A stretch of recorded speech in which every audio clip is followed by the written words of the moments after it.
Pour rester sur l'abécédaire, justement, tu dédicaçais ce livre aux petites gens, aux braves gens.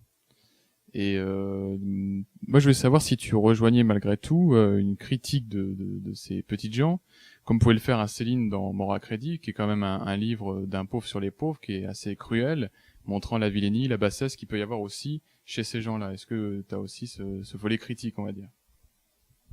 Un sujet très intéressant.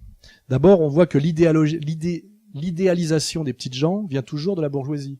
C'est notamment toute l'histoire du marxisme où des bourgeois juifs idéalisent du prolétaire goy. Hein. Ils en ont jamais vu, ils en ont jamais rencontré, et ils leur mettent dans les bras une espèce de mission prophétique historique qui les intéresse pas, les types. Donc ça, Céline l'a compris très vite. Il y a une raison pour laquelle je défends les petites gens et les braves gens, c'est que c'est eux qui font le boulot. Et c'est ça leur morale. C'est pas qu'ils sont bien, géniaux, mieux que les autres, c'est qu'ils portent le monde sur leur dos, ils assument ce que j'appelle le principe de réalité. C'est-à-dire qu'ils bossent. Le facteur livre le courrier, le laitier amène le lait, et que ces gens-là servent à quelqu'un. Moi, j'ai un respect infini pour les mécaniciens automobiles et motocyclistes. Les mecs qui réparent ma moto. Moi, je ne sais pas réparer une moto. Et quand je suis face à un jeune qui, lui, pense que je suis 100 fois supérieur à lui intellectuellement, ce qui est vrai sur le terrain du concept, mais lui, il sait comment marche de A à Z un moteur à explosion.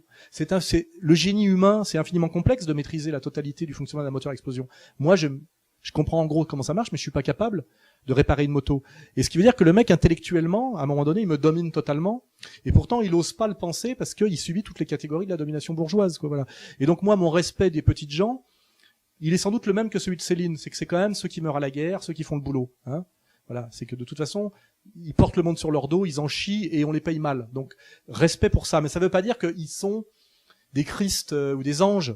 Et c'est ça tout le côté insupportable de la gauche bourgeoise qui idéalise le prolo, puis après d'ailleurs le hait parce que l'ayant idéalisé, elle est déçue.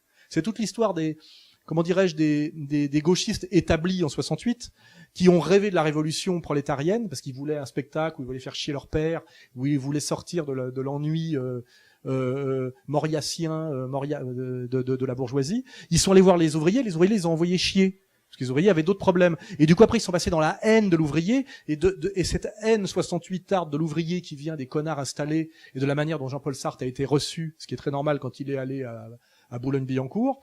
De là vient toute la haine du prolo de la bourgeoisie de gauche, hein, et qui fait qu'aujourd'hui, ils sont plus à droite que la droite. C'est ça toute l'histoire du trotskisme, toute l'histoire des néoconservateurs, etc.